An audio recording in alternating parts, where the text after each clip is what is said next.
शाम के समय तू झाड़ू लगा रही है, आज से तू कंगाल हो जाएगी। साथियों, यदि आप शाम के समय ये 7 काम करते हैं तो आज ही बंद कर दीजिए। शास्त्रों में कहा गया है कि शाम के समय ये काम करने से घर की सुख शांति नष्ट हो जाती है और भयंकर गरीबी भी आ सकती है। आइए जानते हैं वे 7 काम कौन कौन से हैं जिनके बारे में स्वयं माता लक्ष्मी ने बताया है। एक समय की बात है, माता लक्ष्मी के एक भक्त उनके दर्शन करने के लिए बैकुंठ धाम पहुंचे। भक्त ने बड़े श्रद्धा और भक्तिभाव से प्रणाम करते हुए कहा, माता, आज मेरे मन में एक गहरी जिज्ञासा है। मैं इसे समझने के लिए पहली बार आपके धाम में आया हूं। कृपया मुझे इसके बारे में स्पष्ट रूप से बताइए। भक्त की बात सुनकर माता लक्ष्मी मुस्कुराईं और बोलीं, भक्त, तुम क्या जानना चाहते हो? संकोच मत करो, मैं अवश्य तुम्हारी सहायता करूंगी। भक्त ने कहा, माता, मैंने देखा है कि पृथ्वी लोक के अधिकांश लोग शाम के समय कुछ ऐसे कार्य करते हैं जिनसे घर की सुख शांति चली जाती है। शास्त्रों में भी इसका उल्लेख मिलता है। क्या यह सत्य है? कृपया मुझे इसके बारे में बताइए। माता लक्ष्मी ने कहा, हाँ भक्त, तुमने जो सुना है वह सत्य है। शाम के समय कुछ काम करना अशुभ माना जाता है। ये काम प्रायः हर घर में अनजाने में होते रहते हैं। यदि शाम के समय ये 7 प्रकार के काम किए जाएं, तो घर में नकारात्मक ऊर्जा प्रवेश करती है। इससे मैं लक्ष्मी भी उस घर से नाराज होकर चली जाती हूँ और उस घर की सारी सुख समृद्धि समाप्त हो जाती है। वहां गरीबी और दुर्भाग्य का वास होने लगता है। भक्त ने उत्सुकता से पूछा, माता, यदि ऐसा है तो वे 7 काम कौन कौन से हैं? माता ने कहा, भक्त, मैं तुम्हें एक सच्ची कथा सुनाती हूँ जिससे तुम्हें तुम्हारा उत्तर मिल जाएगा। भक्त ने उत्साहित होकर पूछा, माता, क्या इस कथा से हमें कोई लाभ भी होगा? माता ने प्रेम पूर्वक कहा, हाँ भक्त, जो भी इस कथा को ध्यानपूर्वक अंत तक सुनता है और अपने मन में धारण करता है, उस पर सदैव मेरी कृपा बनी रहती है। उसके घर में धन संपत्ति की कभी कमी नहीं होती और सुख समृद्धि बनी रहती है। भक्त ने विनम्रता से कहा, माता, आपके मुख से यह कथा सुनकर मैं धन्य हो गया। कृपया कथा आरंभ कीजिए। साथियों, लक्ष्मी माता कथा आरंभ करने से पहले कहती हैं कि इस वीडियो को लाइक करें और यदि आप नए हैं तो सब्सक्राइब भी करें। साथ ही कमेंट में जय लक्ष्मी माता अवश्य लिखें। इसके बाद माता लक्ष्मी कहती हैं, प्राचीन समय की बात है। नदी के किनारे एक सुंदर गांव था। उसी गांव में काशीनाथ नाम के एक वृद्ध व्यक्ति रहते थे। सुबह सूरज निकलने से पहले ही वे उठ जाते थे और भगवान का नाम जपते हुए स्नान करते थे। काशीनाथ की कोई संतान नहीं थी, इसलिए इस वृद्धावस्था में भी घर की सारी जिम्मेदारी उन्हीं पर थी। वे साधारण खेती करके जीवन यापन करते थे। यहाँ तक कि उनकी अपनी खेती भी नहीं थी। वे साहूकार के खेत में बंटाई पर काम करते थे। साहूकार इतना अत्याचार करता था कि कई बार न अनाज देता था और न मजदूरी, फिर भी काशीनाथ संतोष कर लेते थे।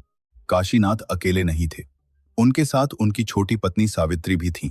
वह सुबह जल्दी उठकर घर का आंगन लीपती थीं, घर का सारा काम समाप्त करके भोजन बनाती थीं, फिर भैंस और बकरियों के लिए घास काटने जंगल चली जाती थीं। साथ ही वह अपने पति का भी बहुत ध्यान रखती थीं। काशीनाथ बहुत बूढ़े हो चुके थे, इसलिए इस उम्र में भी इतनी सेवा करने वाली पत्नी पाकर वे स्वयं को बहुत भाग्यशाली मानते थे। हालांकि उम्र बढ़ चुकी थी, फिर भी वे मेहनत करने से पीछे नहीं हटते थे। कभी खेत में काम करते तो कभी मजदूरी करके कुछ पैसे कमा लेते। दोनों अक्सर सोचते थे कि इस उम्र में दुख झेलने का मुख्य कारण संतान न होना ही है। यदि उनका एक बेटा होता तो शायद आज वे उसी के सहारे सुख और शांति का जीवन जी रहे होते। समय बीतता गया। जवानी में अत्यधिक मेहनत करने का असर अब काशीनाथ के शरीर पर दिखने लगा। पहले वे दिन भर लगातार काम कर लेते थे, लेकिन अब खाट से उठने में भी पत्नी की सहायता लेनी पड़ती थी। शरीर कमजोर हो चुका था। सावित्री को अब चिंता सताने लगी।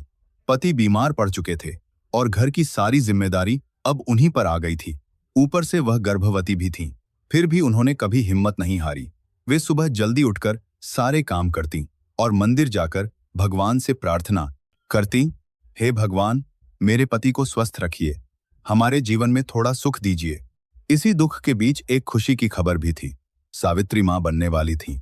इतने वर्षों बाद यह खबर सुनकर दोनों को लगा कि भगवान ने उनकी प्रार्थना सुन ली है। काशीनाथ के चेहरे पर भी वर्षों बाद मुस्कान आई।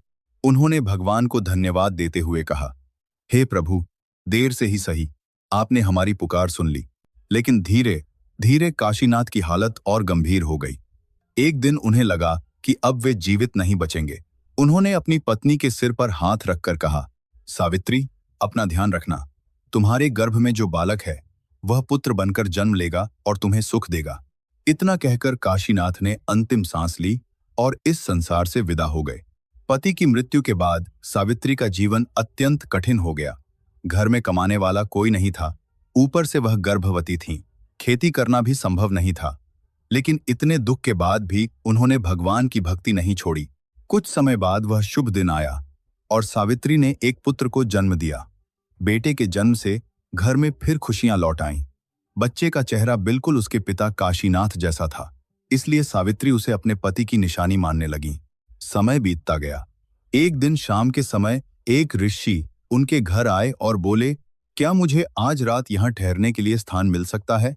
सावित्री ने आदर पूर्वक कहा, महात्मा जी, शाम के समय किसी यात्री को आश्रय देना सबसे बड़ा धर्म है, कृपया अंदर आइए।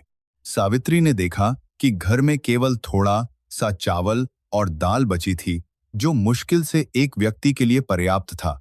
फिर भी उन्होंने स्वयं भूखी रहकर ऋषि के लिए प्रेम पूर्वक खिचड़ी बनाई और उन्हें भोजन कराया। अगली सुबह जब सावित्री ऋषि को जगाने गईं, तो वहां ऋषि नहीं थे। उनकी जगह सोना, चांदी और धन रखा हुआ था।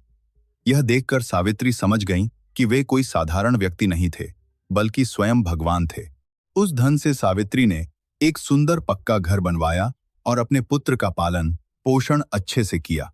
समय बीता, पुत्र बड़ा हुआ और उसका विवाह एक संस्कारी लड़की से कर दिया गया। बहू बहुत शांत और सेवा भाव वाली थी, लेकिन धीरे धीरे उसकी कुछ आदतों से सावित्री चिंतित रहने लगी। एक दिन शाम के समय बहू घर में झाड़ू लगाने लगी। सावित्री ने समझाया, बहू, शाम के समय झाड़ू नहीं लगानी चाहिए, इससे लक्ष्मी माता घर छोड़ देती हैं। लेकिन बहू ने इसे अंधविश्वास समझकर अनदेखा कर दिया। इसके बाद उसने शाम के समय पड़ोसन को दूध और नमक भी दे दिया। फिर शाम में सोना, शाम को बर्तन झूठे छोड़ना, शाम में कपड़े धोना और शाम को बाल संवारना जैसे काम भी करने लगी। धीरे धीरे घर में अनिष्ट होने लगा। पशु बीमार पड़ गए, खेत सूखने लगे, धन टिकना बंद हो गया, घर में अशांति फैल गई। एक दिन खबर आई कि सावित्री का बेटा, जो शहर काम करने गया था, उसकी मृत्यु हो गई है। यह सुनकर दोनों टूट गईं। कुछ समय बाद उनका घर भी आग में जलकर राख हो गया। उसी समय वही दृश्य फिर वहां प्रकट हुए। सावित्री ने रोते हुए उनसे पूछा, बाबा, क्या सचमुच शाम के समय किए गए इन कामों के कारण हमारा जीवन बर्बाद हो गया? ऋषि बोले, हाँ पुत्री, शास्त्रों में शाम के समय 7 काम करने की मनाही बताई गई है। फिर ऋषि ने वे 7 काम बताए। पहला, शाम के समय झाड़ू लगाना। दूसरा, शाम में दूध, नमक, दही या आटा जैसे सफेद पदार्थ किसी को देना। तीसरा, शाम के समय सोना। चौथा, झूठे बर्तन पड़े रहने देना। पांचवां, शाम के समय घर के दरवाजे बंद करके बैठना। छठा, शाम में कपड़े धोना। सातवां, शाम के समय बाल कंघी करना, बाल या नाखून काटना। ऋषि ने कहा, यदि ये काम शाम के समय किए जाएं, तो घर से सुख शांति चली जाती है और माता लक्ष्मी भी उस घर से नाराज हो जाती हैं। सावित्री ने पूछा, बाबा, फिर शाम के समय क्या करना चाहिए? ऋषि ने उत्तर दिया, शाम का समय अत्यंत पवित्र होता है। इस समय भगवान का स्मरण करना चाहिए, दीपक जलाना चाहिए और विशेष रूप से तुलसी के पास दीपक जलाना अत्यंत शुभ माना गया है। इससे घर में सकारात्मक ऊर्जा आती है और लक्ष्मी माता की कृपा बनी रहती है। ऋषि की बातें सुनकर सावित्री को अपनी गलतियों का एहसास हुआ। उन्होंने प्रण किया कि अब वे हमेशा शाम के समय शुभ कार्य ही करेंगी। इसके बाद माता लक्ष्मी ने भक्त से कहा, भक्त, यही वह कथा थी। अब तुम समझ गए होगे कि शाम के समय कौन कौन से कार्य नहीं करने चाहिए। भक्त ने हाथ जोड़कर कहा, धन्यवाद माता, आपने मुझे अमूल्य ज्ञान दिया। अब मैं इन नियमों का पालन अवश्य करूंगा। साथियों, आपको यह कथा कैसी लगी और आप यह वीडियो किस स्थान से देख रहे हैं? कृपया कमेंट में अवश्य लिखें। यदि आपने अभी तक वीडियो को लाइक नहीं किया है, तो लाइक और सब्सक्राइब जरूर करें। धन्यवाद।